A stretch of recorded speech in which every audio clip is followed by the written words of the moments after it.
Jail जानते हैं आप कहाँ है? कभी गए हो उस मिलिट्री स्कूल में? मैं खुद मिलिट्री स्कूल का पढ़ा हूँ। और आप परमवीर चक्र की बात कर रहे हो तो हम भी तमाम नाम गिना सकते हैं। माननीय सदस्य से मैं आग्रह कर रही हूँ, मत बांटिए, राहुल गांधी जी के साथ जाकर अब वहीं बुलाने का झूठ बोलने की आपको आदत पड़ गई है। प्लीज बैठिए। शायद मंत्री जी नहीं रहे इसलिए तकलीफ परेशानी ज़्यादा है।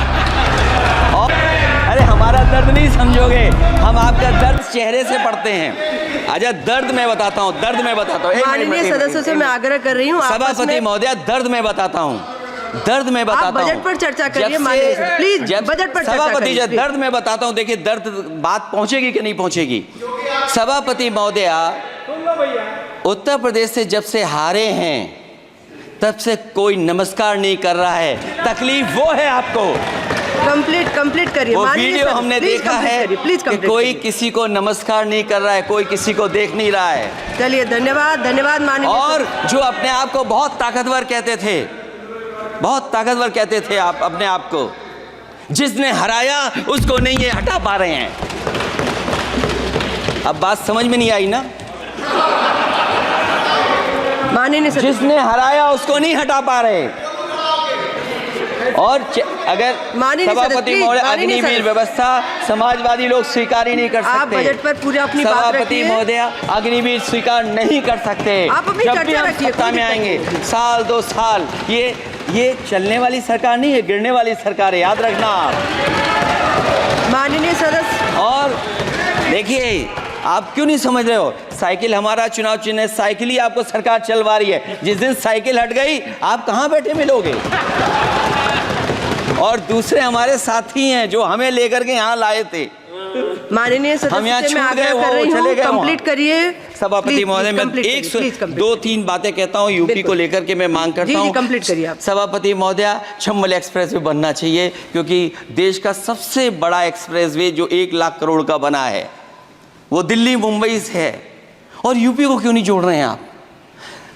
गंगा को लेकर के सब चिंतित हैं। गंगा की सफाई अभी नहीं हुई है। जो बजट गया पता नहीं कहाँ चला गया, किसी को नहीं पता। जैसे पानी बहा वैसे ही बजट भी चला गया। दूसरा, क्योंकि मंत्री जी बैठे हैं, वो जानते होंगे मंत्री जी कि देश की सबसे अच्छी लाइन सफारी बनी है इटावा में। और उस लाइन सफारी को बनाने में हम लोगों को बहुत समय लगा, क्योंकि एक लाइन सफारी एनिमल सफारी अगर बननी हो उसको बनाने में बहुत टाइम लगता है, बहुत जगह से परमिशंस लेनी पड़ती हैं। हम लोगों को परमिशंस नहीं मिली। और क्योंकि वो प्रोजेक्ट अच्छा है, एशियाटिक लाइन्स की ब्रीडिंग शुरू हो गई वहाँ पर। ये सरकार इसलिए नहीं शुरू करना चाहती है क्योंकि वो समाजवादियों ने बनाई है। पहली बार देश में एशियाटिक लाइन्स पैदा हो रहे हैं। नहीं, वहाँ पर इटावा में पहली बार हो रहे हैं। और वो इसलिए नहीं शुरू कर रहे हैं। और वो शेर मैं बता दूंगा आपको, शेर आया था कि कोई और आया था, वो कहानी मैं नहीं पढ़ूंगा यहाँ पर। फिर मैं बोल दूंगा तो फिर कहोगे कि क्या बोल दिया मैंने, इसलिए मत बुलवाइए तो ही अच्छा है। कि कुछ तो धन्यवाद माननीय सदस्य, धन्यवाद। कुछ मत बुलवाइए मुझसे। सभापति महोदय मैं ये कहना चाहता हूँ कि लाइन सफारी, एनिमल सफारी उस क्षेत्र की, यूपी की प्राइड है वो, कि पहली बार ब्रीडिंग सेंटर एशियाटिक वहाँ पर बन गया है।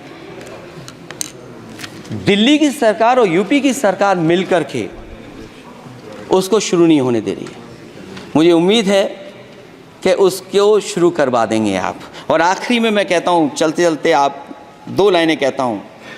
बुनियाद को नकार कर जो इमारतें उठाएंगे, हम भी देखते हैं वो किस मंजिल तक जाएंगे। धन्यवाद। बहुत बहुत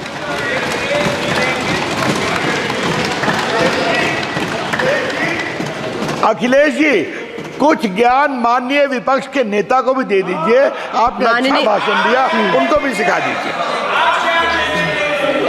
हालांकि अयोध्या को मैंने कहा हम काम नहीं रोक रहे हैं, लेकिन सभापति महोदय मैं कहना चाहता हूं, इन लोगों का कौन टाउन प्लानर है, कौन आर्किटेक्ट है मैं नहीं जानता हूं, लेकिन ये जब सरकार से चले जाएंगे तो विश्व की सबसे बढ़िया नगरी अगर कोई बन करके दिखाएंगे तो वो अयोध्या नगरी होगी। माननीय सदस्य को इससे बड़ा सम्मान और कोई नहीं हो सकता।